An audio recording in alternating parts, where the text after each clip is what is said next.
I have a question for everyone. What's the first game you think of when you hear the term forgotten franchise? I'm sure quite a bit of popular and beloved series have popped in everyone's heads, as well as possibly the game companies that created the game and have now been reminded they have yet to make a new entry or remake. My bad. My answer to that question used to be Klonoa, before Bandai Namco actually remembered the little guy and celebrated appropriately. But as I was examining my retro game collection again, I remembered a game series that was a PlayStation exclusive that I don't hear many people talk about. I also only grew up playing the sequels of this series, but finally got a chance to play and own the first game not too long ago. A little series known as Ape Escape, a series that probably has more of a cult following nowadays, and the franchise is hardly mentioned by Sony outside of a few cameos every blue moon. Even after popularizing your precious DualShock, how soon we forget. Well, I didn't, so let's talk about it.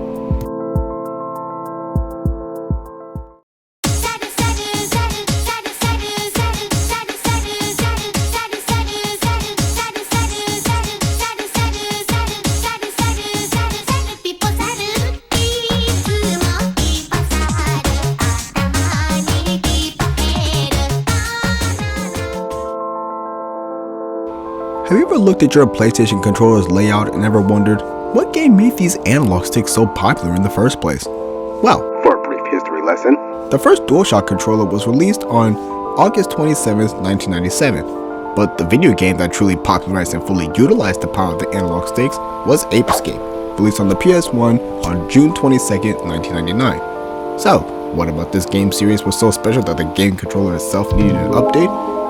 Because this game's controls not only have full analog control and 360-degree movement, but the right analog stick was how you swung around or activated any of the multiple gadgets and vehicles in the game.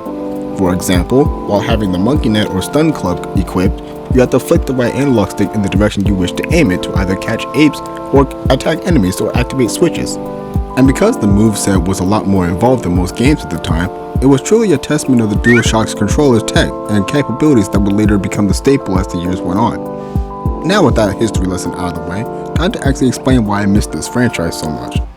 Though do prep yourself for a lot of hopping around, because I did play this series completely out of order. In fact, my introduction to this franchise was during the PS2 era, but not immediately with Ape Escape 2, that would be next.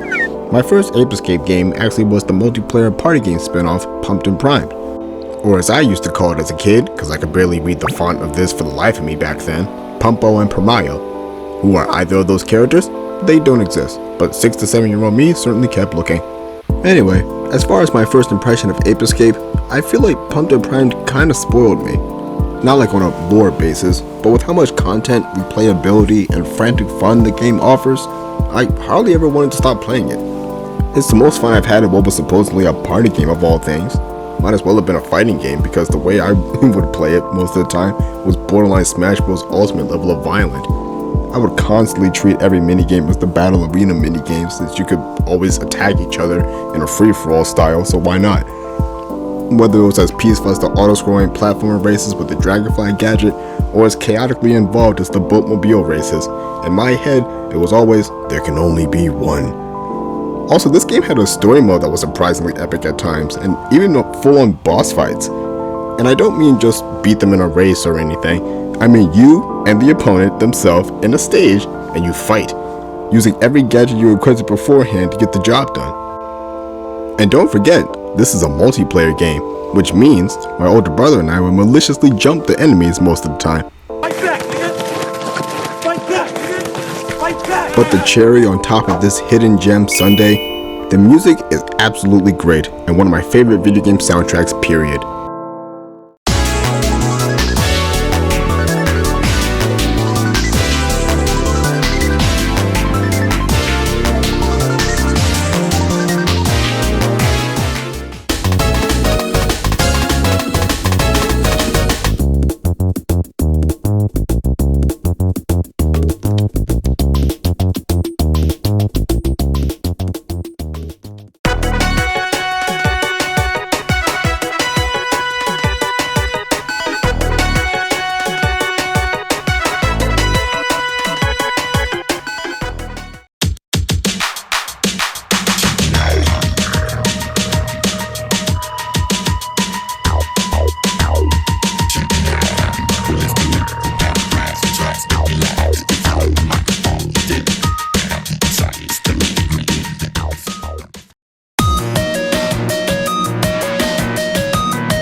Just hearing the victory theme gives me nostalgic goosebumps. I can't get enough of it.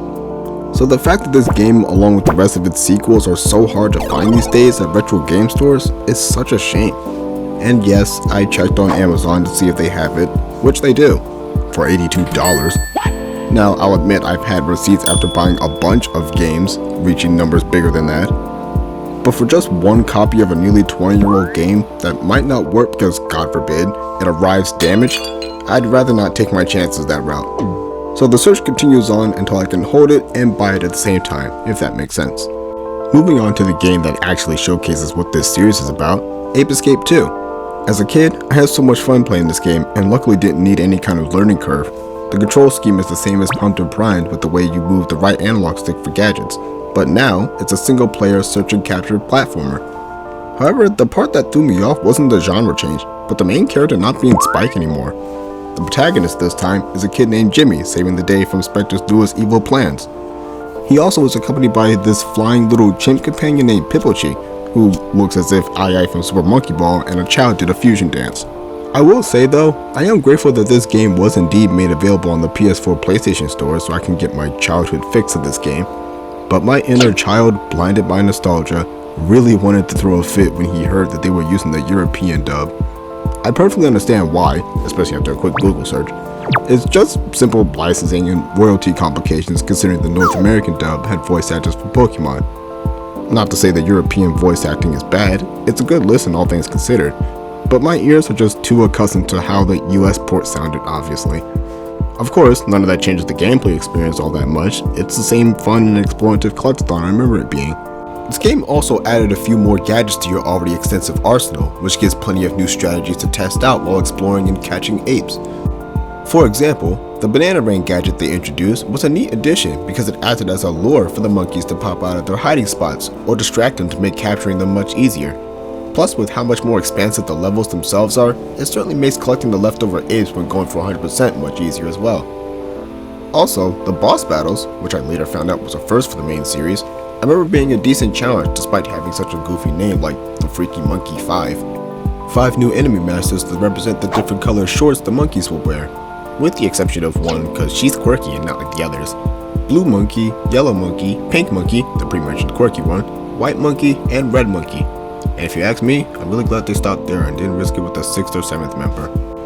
But back to more pressing matters, the soundtrack is once again a joy to listen to, but in comparison to the other games, honestly, it's the one I unintentionally forget about the most. I barely would even catch myself humming the songs from it unless I just recently binged their soundtrack. Any other time, I'd typically be humming a track from Pumped and Primed or the soon-to-be-mentioned third game. I do have some favorites from Ape Escape 2, of course, and after going through the rest of the soundtrack, the quality is indeed consistent, but to me, it's also a bit too atmospheric and quiet most of the time.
Like I said, good music, but for me, quite a bit of tracks would have a tendency to kind of drown out into the background as I'm playing the game. Also felt like they toned down the amount of frantic energy the music would have and focused more on fitting the level theme itself instead. Then again, that could just be the musical whiplash going from a party game straight to the sequel. Speaking of party games, there were 3 unlockable 2-player mini-games that you could buy after collecting some chips and spending them on the gacha box in the menu hub: Monkey Soccer, Monkey Climber, and Dance Monkey Dance. The one I had the most vivid memories of is Monkey Soccer and the chaotic matches my older brother and I would have after beating the main story. Overall, Ape Escape 2 is a solid game, all things considered, and knowing I have a way to still re-experience this childhood gem of mine, it kind of makes me feel like my quest in reclaiming the series is halfway complete. And now, last but most definitely not least, the game that I consider as both my favorite in the franchise, as well as one of my favorite video games of all time, Ape Escape 3. I'm aware of how absurd that might sound, but no joke, this game is one of the best collectathon platformers I've ever played, and the absolute peak for the series in my opinion. Every second of this game from start to end is an absolute joyride, as if the game itself is also having fun being the silliest and greatest entry in the trilogy. So you can almost feel the developers were having just as much fun making it as it was to play. Even the story is as goofy as can be. Instead of causing havoc through time to take over the world, Spectre and his army of monkeys take over film and television, while also using it to mind control anyone who watches it. And to explain why the protagonists have changed once again, the opening cutscene shows both Spike and Jimmy being brainwashed from this new scheme dubbed Spectre TV, so Natalie had to call up their cousins Kay and Yumi to help save the day. Wait a minute! Yep, you heard that right. We have two characters to choose from this time around. They basically play the same, their differences mainly lie in the dialogue and aesthetic changes. In both the gadgets, which is the most streamlined roster in the series and only keeps the staple and most important gadgets in your kit, but also with the newly introduced gadget, the Morph Gear, which more than makes up for the game returning to the 9-gadget arsenal. So what does it do exactly? Well, since the monkeys are taking over all of broadcasting, that means they are also taking over every genre of movie and TV show in the process. From medieval fantasy, western, ninja and karate movies, superheroes, sports, fairy tales, soap operas, the list goes on. This gadget lets you transform into various costumes that give you extra abilities and methods of catching apes and perfectly fit the scene while doing so. Transformations which include Fantasy Knight, Wild West Kid, Miracle Ninja, Genie Dancer, Kung Fu Fighter, Cyber Ace, and possibly the greatest thing the series has done, a People Monkey costume. This suit allows you to get as close to the action as possible before ambushing their entire production, walk past any monkey without causing a panic, and lead you by a banana-scented trail to find and knock on hidden doorways with more monkeys to capture. And you might be wondering, these must be some aggressive apes with this extensive arsenal, huh? Well, yes, but not in a way that makes things obnoxiously difficult, more so leveling the playing field against the utter randomness this game throws at you, while also making the act of catching monkeys require more strategy than previous outings, because now, they don't just have the ability to attack you, but also snatch your gadgets from you, including your trusty stun club, but also the monkey net. And after 3 games and a spin-off, they can finally pull the ultimate Uno reverse card and capture the player instead. This game is absolutely incredible. The Freaky Monkey 5 boss fights are more energetic, faster paced, and are no longer just a big waiting game, while also making good use of the new transformations you have. One additional boss fight is straight up a Gundam battle with Spectre's new assistant, Dr. Tomoki. The Gacha Box feature that was in the previous game has now been swapped out with the mini shopping district in the main hub, which makes getting extra lives, ammo for the slingshot, and purchasing the minigames easier, one of which being a Metal Gear Solid parody. And just like with Pumped and Primed, the music just brings it all together perfectly.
There's probably so much that I'm skimming over, but I'm talking about a game, or rather an entire franchise, I haven't physically owned and played since I was between the ages of 8 and 10.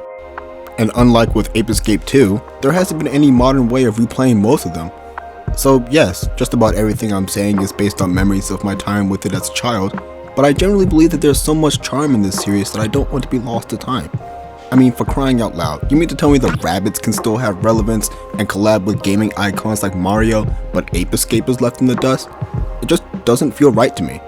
And with this franchise about to turn 25 years old this year, I'm not expecting a remaster, but some kind of official acknowledgement for the series would be appreciated, especially for what the first game did for the very console it debuted on. I will say though, if Klonoa can make a comeback, I'm sure Ape Escape will like one too. With that said, I hope you enjoyed this video, and if you did, be sure to leave a like, comment, and subscribe for more content. It really means a lot. Also follow my other social medias in the description below. This has been Project Happiness X, and I hope you enjoyed this video. Peace, love, and dove, and have a blessed day.